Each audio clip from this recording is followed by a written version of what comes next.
వచ్చిందండి వయ్యారి. ఏం కుట్టి? అప్పుడే నేను తుమ్మితే చెత్తాయితూ అని ఎందుకన్నారు? ఎవరన్నా తుమ్మితే ఏం పని తాట చేయకూడదా? అట్ట తుమ్ములు ఎందుకు వస్తాయి? వెయిట్ అన్ని క్వశ్చన్స్ ఒకేసారి అడిగితే ఎట్లా?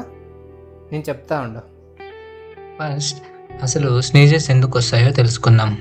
స్నీజ్ అనేది మన బాడీ యొక్క ప్రొటెక్టివ్ రిఫ్లెక్స్. అంటే మన బాడీలోకి నోస్ నుంచి ఏదైనా ఫారిన్ ఆబ్జెక్ట్ ఎంటర్ అయినప్పుడు మన ప్రమేయం లేకున్నా మన బాడీ రియాక్ట్ అవ్వటం అన్నమాట.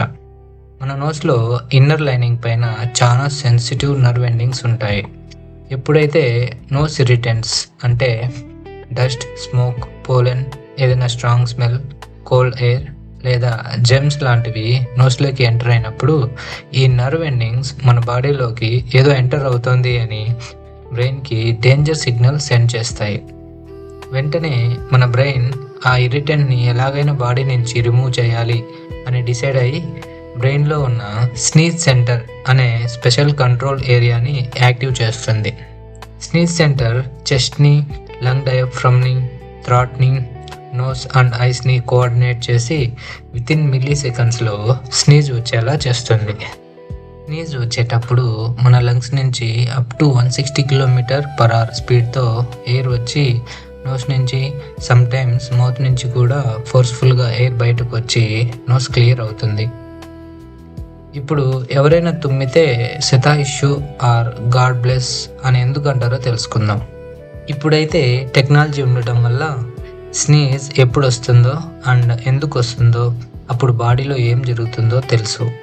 కానీ మన పెద్దాళ్ళకి స్నీజింగ్కి ఎగ్జాక్ట్ రీజన్ అప్పుడు తెలియదు. సో వాళ్ళు తుమ్మినప్పుడు మన బాడీ నుంచి మన సోల్ సపరేట్ అయ్యి ఎయిర్తో పాటు బయటకు వెళ్ళిపోతుంది అని కొందరు అనుకునేవాళ్ళు. అందుకోసం పక్కన ఉన్న వాళ్ళు శతాయిస్సు అని లేదా బ్లెస్ యూ అని అనేవాళ్ళు. అలా అనటం వల్ల తుమ్మిన వాళ్ళకి ఏం కాకుండా ఉంటుంది అని వాళ్ళు నమ్మేవాళ్ళు. ఇంకా 14th సెంచరీలో యూరోప్ కంట్రీస్లో ప్లేగ్ డిసీజ్ లేదా ప్లేగ్ వ్యాధి స్ప్రెడ్ అవ్వటం వల్ల చాలామంది చనిపోయారు. అట్లీస్ట్ 3 to 5 crore పీపుల్ చనిపోయారు అని ఎస్టిమేషన్.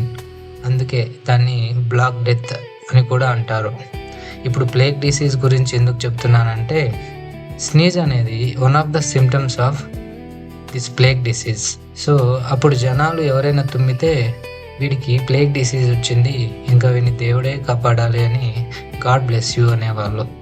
అలా ఇప్పటికీ యూరోప్ కంట్రీస్లో ఎవరైనా తుమ్మినప్పుడు గాడ్ బ్లెస్ యూ అంటుంటారు. అలా అనటానికి ఇంకో మిత్ కూడా ఉంది. తుమ్మినప్పుడు హార్ట్ బీట్ ఒక క్షణం స్టాప్ అవుతుంది, అందుకు గాడ్ బ్లెస్ అంటారు అని నమ్ముతారు.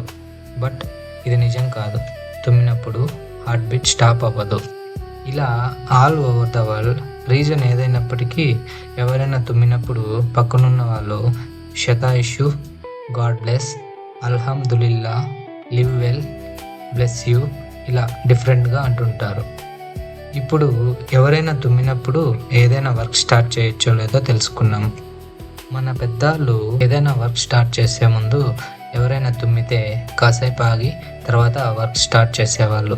ఇంకా ఎక్కడికైనా బయలుదేరే ముందు ఎవరైనా తుమ్మితే కాసేపు కూర్చొని వాటర్ తాగిన తర్వాత స్టార్ట్ అయ్యేవాళ్ళు. ఎందుకంటే అప్పుడు వాళ్ళకి స్నీజ్ ఎందుకు వస్తుందో కరెక్ట్ రీజన్ తెలియదు.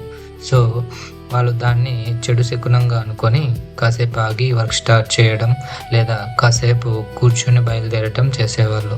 ప్రజెంట్ పీపుల్కి స్నీజ్ ఎందుకు వస్తుందో ప్రాపర్ రీజన్ తెలిసినా కూడా ముందులాగా చెడు శకునంగా ఫీల్ అవుతూనే ఉన్నారు. యాక్చువల్గా అయితే స్నీజ్కి మనం స్టార్ట్ చేసే పనికి మనం చేసే జర్నీకి ఎటువంటి సంబంధం లేదు. ప్రజెంట్ సిటీస్లో ఉన్న పొల్యూషన్ వల్ల, వైరల్ ఇన్ఫెక్షన్స్ వల్ల ఎవరో ఒకరు తుమ్ముతూనే ఉంటారు. వాటన్నిటికీ బ్యాడ్ శకునం అని అనుకోలేం కదా. సో స్నీజ్ అనేది మన బాడీ మన ప్రొటెక్షన్ కోసం చేసే యాక్టివిటీ మాత్రమే. మీరు ఎప్పుడైనా తుమ్ము వచ్చినప్పుడు ఆపడానికి ట్రై చేశారా? చేస్తుంటే ఇంకెప్పుడు అలా చేయకండి. Stopping a sneeze is very dangerous. కొంతమంది ఇంకా తుమ్ము వస్తుంది అనే టైంలో నాలుకతో పైన మౌత్ని టచ్ చేయటం ముక్కుని లేదా ఇంకెక్కడైనా స్కిన్ని గిచ్చటం లాంటివి చేసి స్నీజ్ని స్టాప్ చేసేకి ట్రై చేస్తారు. కొందరైతే స్నీజ్ వచ్చేటప్పుడు మౌత్ అండ్ నోస్ని క్లోజ్ చేసేకి ట్రై చేస్తుంటారు. ఇలా చేయటం వల్ల నోస్, ఐస్ అండ్ థ్రాట్లో బ్లడ్ వెసల్స్ బర్స్ట్ అయ్యి బ్లీడ్ అయ్యే ఛాన్స్ ఉంటుంది.